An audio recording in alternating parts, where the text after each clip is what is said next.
Hey everyone, welcome back to my Sitecore Diaries, your ultimate guide to digital experience excellence, your go-to channel for all the things in Sitecore.net, front-end and anything related to DXP.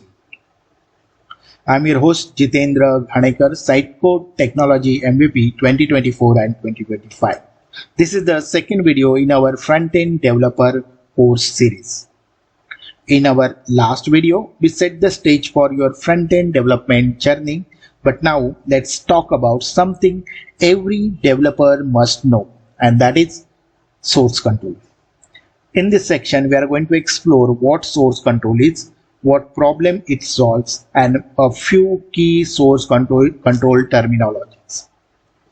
Don't forget to subscribe to my Sitecore Diaries. Some videos in this series are exclusive to members, so hit that join button if you don't want to miss out anything. So let's get started with the video. Let's look at a real world problem developers face when they don't use source control and how source control can fix it. Imagine you are working on a team project. One developer finishes a task and sends the code to others, maybe over an email or a chat. But someone else unknowingly edits the same file and sends their version back. Suddenly, files gets overwritten, progress is lost, and no one sure whose version is correct. Collaboration becomes messy and debugging turns into a nightmare. Now let's flip the scenario.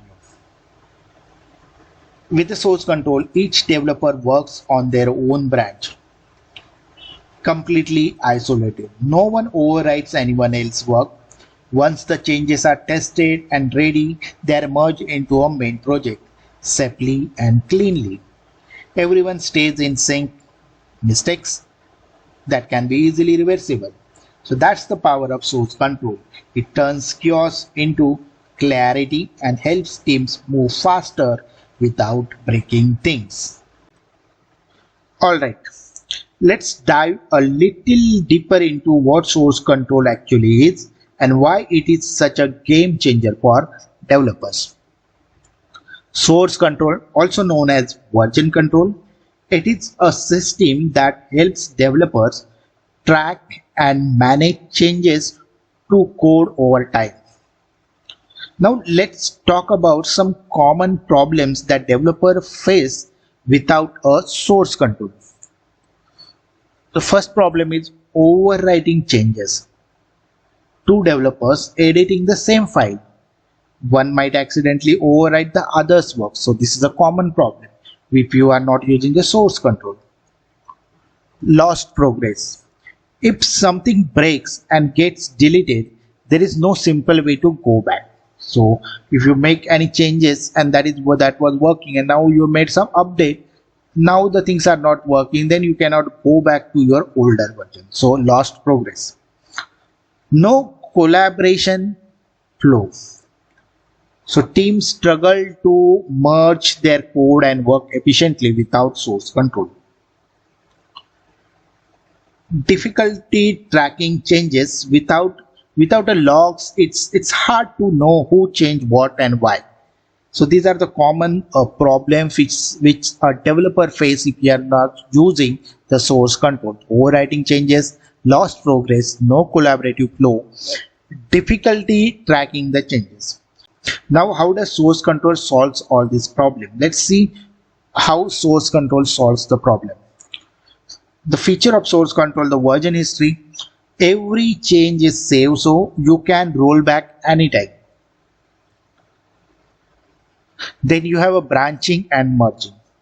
So developers can work on separate branches without interfering with each other, then merge changes when ready. So you can work separately without stepping on each other's toes. Then you have a collaboration. Team can contribute code independently yet stay in sync. So even though they are working independently, the workflow handles the collaboration. Conflict resolution. If multiple people edit the same file, source control helps detects and resolve conflicts. So it helps to overlap. If there is any overlap, the source control helps to resolve it smartly. Backup and recovery. If a mistake is made, older version of the code remain accessible. It is just a click away. So if you made a mistake, older versions are just a click away. So these are the features of source control which tackles which address the problem which we mentioned earlier, that overwriting changes, lost progress, no collaboration, risk flow, and difficulty tracking changes. Now that we have understand why source control is important, let's go through some basic terminologies you will encounter often when you are working on source control. Repository or a repo. It is your project storage space. It keeps tracks of all files, folders, and the entire change history. Think of it as your project brain. Everything lives here. The repository, a storage location for all files, folders, and history of a project. It tracks changes over time. Commit. A commit is like taking a snapshot of your work. Each commit captures what changed along with a short message describing the update. A commit is a snapshot of a code changes with a message describing what was changed. Then you have a branch.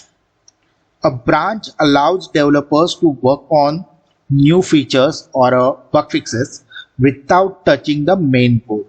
It's like working in a parallel universe where you can experiment freely. So branch, a separate line of development allowing work on a new feature or a bug fixes without affecting the main code. Next one is the main or a master branch. It is a primary branch where your stable, or you can say a production ready code lives. So primary branch where your production ready code resides.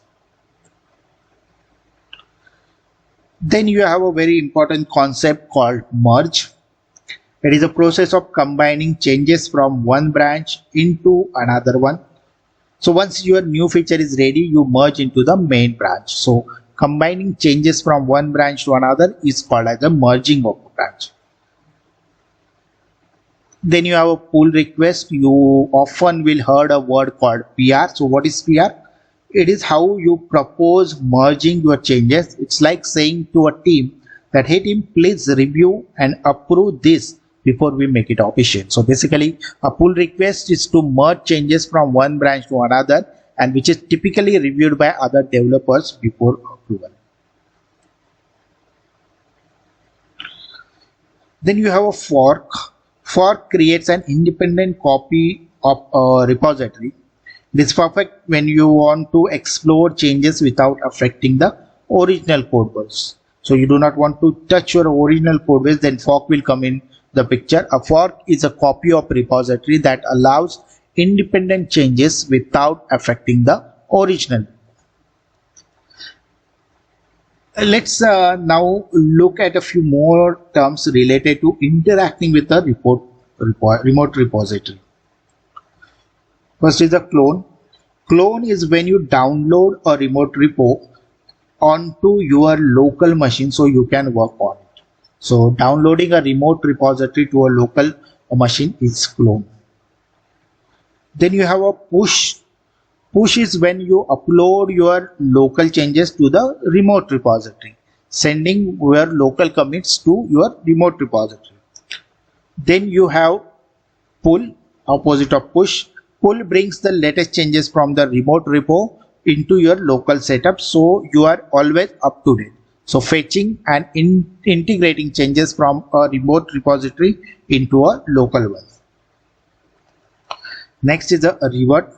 Revert is used to undo changes by creating a new commit that cancels out the previous one. So undoing the changes by creating a new commit that reverses a previous modification. So that is your revert. Stat, this is also very important. Stash is like putting your changes in a drawer temporarily. It's a temporary changes. It is great when you need to switch tasks but you aren't ready to commit. So if you are working on something which is not ready and is not ready for commit, and at the same time there is some urgent work comes, in that case whatever work which was in progress, you can put it into the stash. That's a temporary drawer for you. So stash temporarily saving changes that aren't ready for a commit. Then you have conflict. This is also very important. Conflict happens when two people changes the same part of the file. The source control will ask you your help to resolve it manually. If he is not able to, the source control automatically not able to resolve it, then it will tell you that there is a conflict. Conflict occurs when changes from a different branches affect the same lines in a file and need a manual resolution. And finally, a tag. A tag makes a specific commit, often used to label a version releases. Like you have a different releases, so that to give the name or a label, you use a tag. So tag is a label marking a specific commit, often used for version releases. Some of this, in fact, the most of this terminology is used in the Git. But if you use any other source control, it's almost the same. There might be some name is different, but the process must be same. So these terms forms the foundation of working with any source control system. So especially with the Git, and which we are going to see next. We will stop here for today. Thanks for watching. If you found this video helpful, don't forget to like it and share it with someone who is also starting their front-end journey. If you got any questions or suggestions, drop them in the comments below. I will read it and I will try to reply it as many as I can. Subscribe to my Sitecore diaries for more videos in this course, and click the bell icon so you never miss an update. If you want to have access to exclusive videos, hit the join button and become a channel member today. This is Jitendra Ganekar. Let's keep learning, building and growing together in the world of development. See you in the next video.